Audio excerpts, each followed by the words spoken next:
You're looking for a new adventure and have tens of thousands of dollars to spare. From next year, you could book yourself a trip on the International Space Station. Earlier on Friday, NASA announced it will open up the International Space Station for tourism and other business ventures. There'll also be up to 2 short private missions per year. We're enabling private astronaut missions to the International Space Station. NASA will support up to 2 short-duration private astronaut missions per year to the International Space Station beginning as early as 2020.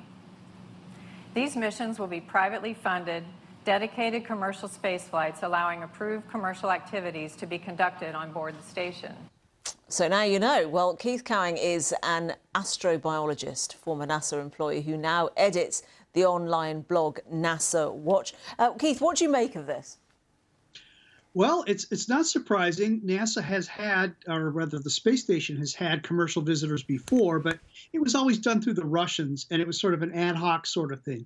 Now, NASA has decided to clarify what it would take to send not only astronauts, but many other commercial things to the space station. So the difference is it's really clear now. It's like having a brochure to go to a resort. You can tick off the things that you want to do, and then you write a check. So what's the incentive for doing it? Is it to bring more private money into space research? Well, there's a variety of things. There's been an interest in commercializing the space station for many years. Recently, with the announcement of NASA's plans to go back to the moon, NASA has been looking for ways to offset some of its existing costs. Although President Trump tweeted today that NASA shouldn't be talking about going back to the moon, so who knows, it may have just changed. But that said, the thought is if you can move some of the regular routine things that we do close to Earth and then take some of the funds saved, give those to NASA, they can go back to the old exploring a new frontier sort of thing. So it's sort of trying to just rebalance the payments to get back to a bigger plan of exploration. Do we have any indication as to what appetite or risks might look like?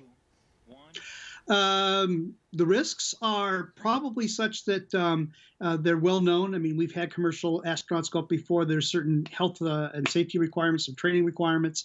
And pretty much if you can, and I've had some of the training myself, but if you could survive a long transoceanic trip in an airplane, you can probably go to space. And what about how many people are actually interested in doing it? Why would you do it?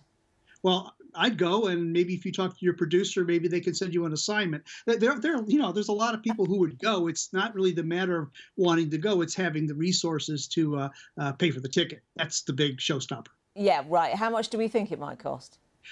Well, NASA buys seats from the Russians for $80 million, and now they're doing some other things with SpaceX and Boeing that'll lower the cost.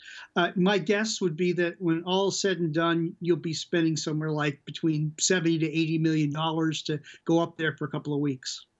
Do you think it all relies a little bit on international cooperation, which is not looking quite as smooth as it has done in recent years?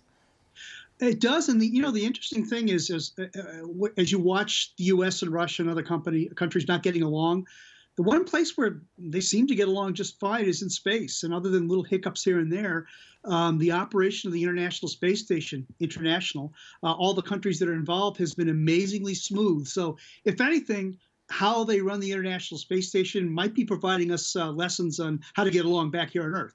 Keith, I think you are just right when you say that my producer would like to send me into space. Thank you very much indeed for joining us. My pleasure.